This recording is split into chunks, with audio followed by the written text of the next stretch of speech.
जय हिंद। आज की इस वीडियो में हम लोग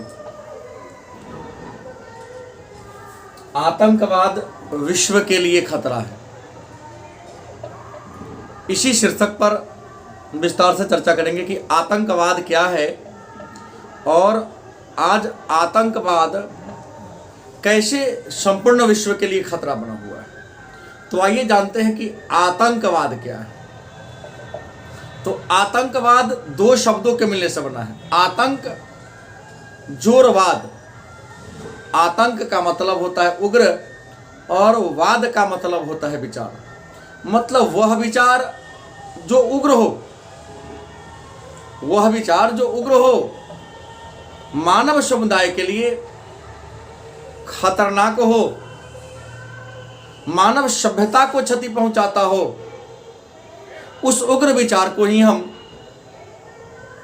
आतंकवाद के नाम से जानते हैं। अब परिभाषा के तौर पर लिखा था कि आतंकवाद है क्या। तो आतंकवाद एक विचार है जो अपने राजनीतिक लक्ष्य की प्राप्ति के लिए, आतंकवाद एक विचार है जो अपने राजनीतिक लक्ष्य की प्राप्ति के लिए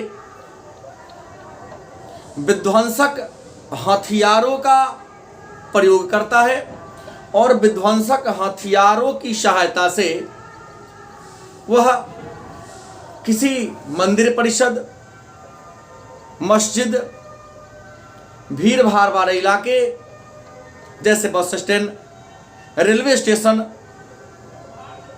यात्री पड़ाव, सभागार, बड़े बड़े 5 सितारा होटल को अपना निशाना बनाते हैं और बम धमाका करके लोगों में दहशत, लोगों में डर पैदा करते हैं ताकि लोग उसके भय से भयभीत होकर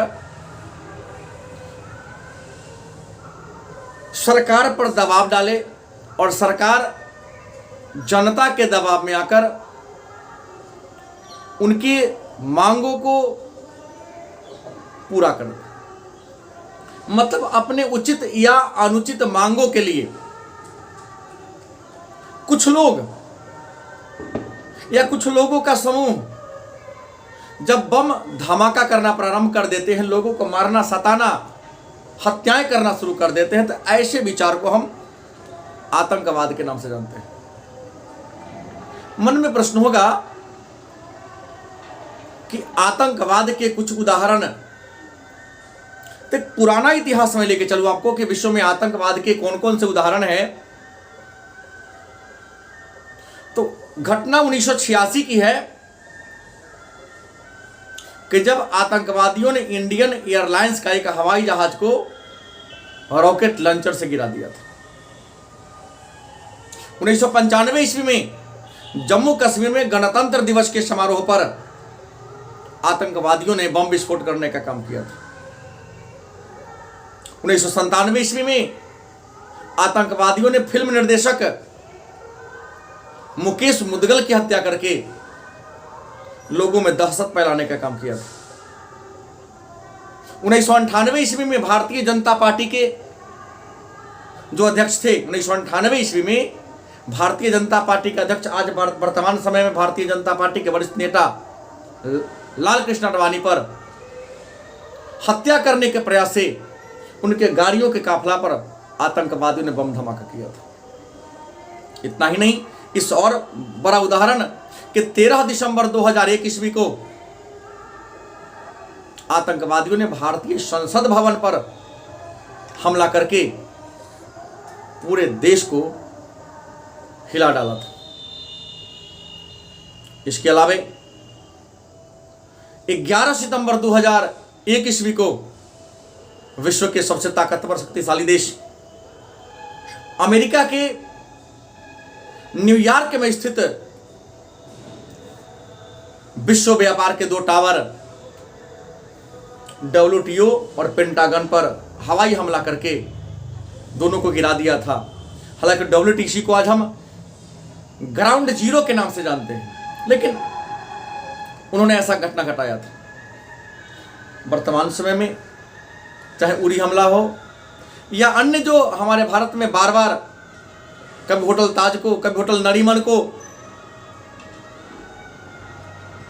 अपना निशाना बनाकर भारत में भय पैदा करने का काम करती है।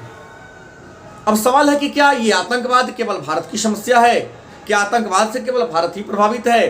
तो मैं आपको बता दूं, ये आतंकवाद केवल किसी देश विशेष की समस्या नहीं है। आज इस आतंकवाद से पूरे विश्व समुदाय, पूरे विश्व समाज भयभीत है। आज इसके कारण संपूर्ण विश्व भयाक्रांतित है। दूसरी बात होती है तो भाई आतंकवाद से कैसे निपटा जाए? क्या इससे निपटा जा सकता नहीं है? तो आपको बता दें, एक छोटी सी देहाती कहावत है कि ऐसा कोई रोग नहीं है, ऐसी कोई बीमारी नहीं है जिसका इलाज ना हो। जो जन्म लेता है उसका मृत्यु तय है। तो जब रोग होगा तो उसका निदान भी होगा, लेकिन इसका निदान किसी एक देश के द्वारा, किसी एक देश की सरकार के द्वारा, किसी एक व्यक्ति के द्वारा संभव नहीं है। चूंकि आतंकवाद एक विश्वव्यापी रूप धारण कर लिया है, संपूर्ण विश्व के लिए खतरा बन गया है, तो विश्व के सभी देशों को विश्व से आतंकवाद को हटाने के लिए मिलजुल कर प्रयास करना होगा। जब तक संपूर्ण विश्व की सरकार आतंकवाद को मिटाने के लिए एक मंच पर नहीं आएगी, तब तक आतंकवाद को खत्म, समाप्त नहीं किया जा सकता है। जैसे भारत ने आतंकवाद को 13 दिसंबर 2001 को जब संसद भवन पर हमला हो गया, तो माननीय अटल बिहारी वाजपेयी की सरकार ने आतंकवाद से निपटने के लिए एक आतंकवादी विरोध कानून लाया,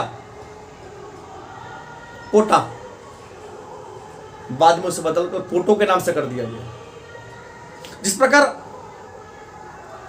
ओसामा बिन लादेन के समर्थित आतंकवादी संगठन WTC पर हमला कर दिया, तो अमेरिका ने पाकिस्तान के एटाबाद में छुपे ओसामा बिन लादेन को मार गिराया। तो इस प्रकार से विश्व की सभी देश की सरकार चाहे तो आतंकवाद के कवच को तोड़ सकता है।